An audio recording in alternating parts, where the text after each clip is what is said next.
Hi ಸ್ನೇಹಿತರೆ, welcome to my channel. ನಾನು ಇವತ್ತು ಕೆಸುವಿನ ಎಲೆಯನ್ನು ಬೇಯಿಸಿ ಅದರಲ್ಲಿ ಬಜ್ಜಿ ಮಾಡುವುದು ಹೇಗೆಂದು ತೋರಿಸಿಕೊಡುತ್ತೇನೆ. ಇದಕ್ಕೆ ಬೇಕಾಗುವ ಸಾಮಗ್ರಿಗಳನ್ನು ಹೇಳುತ್ತೇನೆ ನೋಡಿ. 4 ಕೆಸುವಿನ ಎಲೆ ತೊಳೆದುಕೊಳ್ಳಬೇಕು ಚೆನ್ನಾಗಿ. ಅದರ ಹಿಂದೆ ಬೆನ್ನಿನ ನಾರನ್ನೆಲ್ಲ ತೆಗೆದುಕೊಳ್ಳಬೇಕು. ಮತ್ತು 2 ಚಮಚ ಉದ್ದಿನಬೇಳೆ ಈ ಚಮಚದಲ್ಲಿ ಫುಲ್ ಹಾಕಿಕೊಳ್ಳಿ.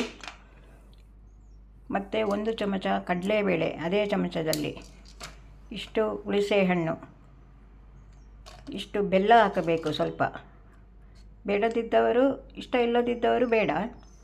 5 ಕುಮಟೆ ಮೆಣಸು, ಇಷ್ಟು ಉಪ್ಪು,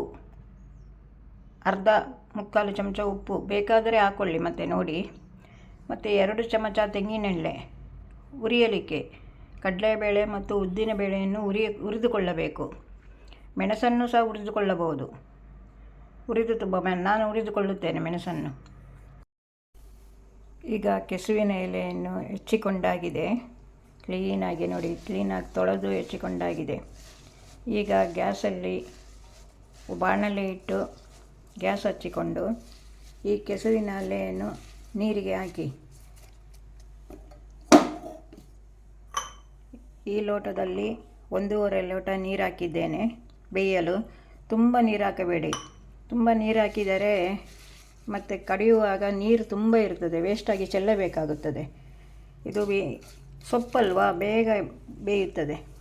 ಬೇಕಾದರೆ ನೋಡಿಕೊಂಡು ಸ್ವಲ್ಪ ಹಾಕಿಕೊಳ್ಳಿ ಬೇಕಾದರೆ. ಅದೇ ನೀರಲ್ಲಿ ಕಡಿಯಬೇಕು. ಈ ಹುಣಸೆ ಹಣ್ಣನ್ನು ಅದಕ್ಕೆ ಹಾಕಿಬಿಡಿ. ಬೆಲ್ಲ,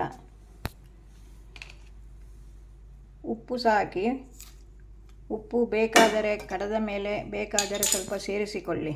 ತುಂಬ ಉಪ್ಪಾದರೂ ಕಷ್ಟ. ಇದು ಚೆನ್ನಾಗಿ ಬೇಯಲಿ. ಈಗ ನೋಡಿ, 2 ಚಮಚ ಕೊಬ್ಬರಿ ಎಣ್ಣೆ ಹಾಕಿ ಉದ್ದಿನಬೇಳೆಯನ್ನು ಹುರಿಯುತ್ತಿದ್ದೇನೆ. ಇದು ಕೆಂಪಗಾಗುವಾಗ ಕಡಲೆಬೇಳೆ ಮತ್ತು ಮೆಣಸನ್ನು ಹಾಕಿ.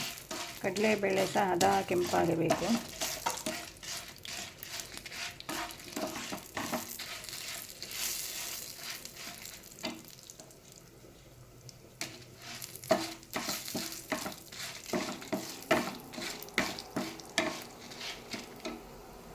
ಇದು ಎಲ್ಲ ಆಗಿ ಕಡಿಯುವಾಗ ಇದಕ್ಕೆ 1 ಬೌಲ್ ತೆಂಗಿನ ತುರಿ ಸಹ ಬೇಕು ನೋಡಿ. 1 ಬೌಲ್ ತೆಂಗಿನ ತುರಿ ತಗೊಳ್ಳಿ. ಈ ಥರದ ಬೌಲಲ್ಲಿ ತೆಂಗಿನಕಾಯಿ ತುರಿ ಹಾಕಿದಷ್ಟು ರುಚಿ ಜಾಸ್ತಿ. ಅದರಲ್ಲಿ ಎಲೆ ಮಾತ್ರ ಅಲ್ವಾ, ಹಾಗಾಗಿ ತೆಂಗಿನ ತುರಿ ಹಾಕಬೇಕು ನೋಡಿ. ಹೀಗೆ ಇಷ್ಟು.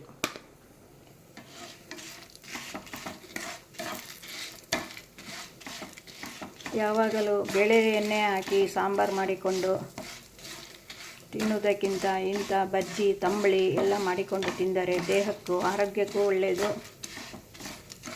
ಬೇಳೆಯ ಖರ್ಚು ಸಹ ಉಳಿಯುತ್ತದೆ. ಇದನ್ನೆಲ್ಲ ಸಣ್ಣದು ಮಾಡಿಕೊಳ್ಳಿ. ತುಂಬ ಇಷ್ಟವಾಗುತ್ತದೆ ಇದೆಲ್ಲ. ಈಗ ಹುರಿದಾಗಿದೆ. ಇನ್ನು ಎಲ್ಲ ಒಟ್ಟಿಗೆ ಹಾಕಿ ಮಿಕ್ಸಿಯಲ್ಲಿ ರುಬ್ಬಿಕೊಳ್ಳುವ. ಮತ್ತು ಇದಕ್ಕೆ ಆಮೇಲೆ ಒಂದು ಒಗ್ಗರಣೆ ಕೊಡಬೇಕು. ಆಗ ತುಂಬ ಚೆನ್ನಾಗಿರುತ್ತದೆ. ನೋಡಿ ಎಷ್ಟು ಚೆನ್ನಾಗಿ ಬೇಯುತ್ತಾ ಇದೆ. ಹುಣಸೆಹಣ್ಣು, ಬೆಲ್ಲ, ಉಪ್ಪು, ಸೊಪ್ಪು, ಇಷ್ಟೇ ನೀರಿರಬೇಕು. ತುಂಬ ನೀರಿದ್ದರೆ ಅದರ ವಿಟಮಿನ್ ಎಲ್ಲ ನೀರಲ್ಲೇ ಹೋಗಿಬಿಡುತ್ತದೆ. ಚೆಲ್ಲಬೇಕು ನಾವು. ಇದು ಕಡಿಯುವಾಗ ತುಂಬ ನೀರು ಬೇಡ. ಉದ್ದಿನಬೇಳೆ, ಕಡಲೆಬೇಳೆ ಎಲ್ಲ ಹುರಿಯುವಾಗ 1 ಗರಿ ಕರಿಬೇವಿನ ಎಲೆ ಇದ್ದರೂ ಸಹ ಹಾಕಿಕೊಳ್ಳಿ. ನನ್ನ ಹತ್ರ ಇಲ್ಲ, ಅದಕ್ಕೆ ಹಾಕಿಕೊಳ್ಳಲಿಲ್ಲ. ಇದಕ್ಕೆ 1/4 ಚಮಚ ಅರಿಶಿನ ಹುಡಿ ಹಾಕಿಬಿಡಿ ಬೇಯುವಾಗಲೇ. ಅರಿಶಿನ ಹುಡಿ ಆರೋಗ್ಯಕ್ಕೆ ತುಂಬ ಒಳ್ಳೆಯದು. ಇನ್ಫೆಕ್ಷನ್ ಇದ್ದರೆ ಎಲ್ಲ ಅರಿಶಿನ ಹುಡಿ ತುಂಬ ಒಳ್ಳೆಯದು ನೋಡಿ. ಈಗ ಚೆನ್ನಾಗಿ ಬೆಂದಿದೆ. ಈ ರೀತಿ ಬೇಯಬೇಕು. ನೀರು ಜಾಸ್ತಿ ಹಾಕಿಕೊಂಡಿದ್ದರೆ ನೀರು ಸ್ವಲ್ಪ ಕಡಿಮೆ ಆಗಲಿ. ನೀರು ಹಾಕಿಕೊಳ್ಳಬೇಡಿ ನೀವು ಜಾಸ್ತಿ ನೋಡಿ. ಒಳ್ಳೆ ಬೆಂದಿದೆ.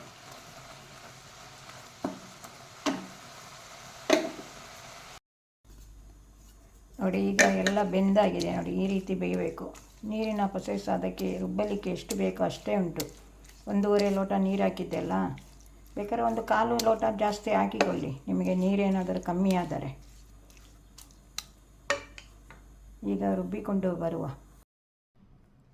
ಕಡೆಯುವ ಮೊದಲು ಹುರಿದ ಸಾಮಗ್ರಿಗಳನ್ನೆಲ್ಲ ಹಾಕಿಕೊಂಡು ಒಂದು ಬೌಲ್ನಲ್ಲಿ ತೆಗೆದುಕೊಂಡ ತೆಂಗಿನ ತುರಿಯನ್ನು ಸಹ ಹಾಕಿಕೊಳ್ಳಿ. 2 ಚಿಟಿಕೆ ಇಂಗು, ಇದನ್ನು ಸುರುವಿಗೆ ಪುಡಿ ಮಾಡಿಕೊಳ್ಳಿ. ಆಮೇಲೆ ಬೇಯಿಸಿಟ್ಟ ಕೆಸುವಿನ ಎಲೆಯ ನೀರು ಸಹಿತ ಹಾಕಿ ಒಟ್ಟಿಗೆ ರುಬ್ಬಬೇಕು.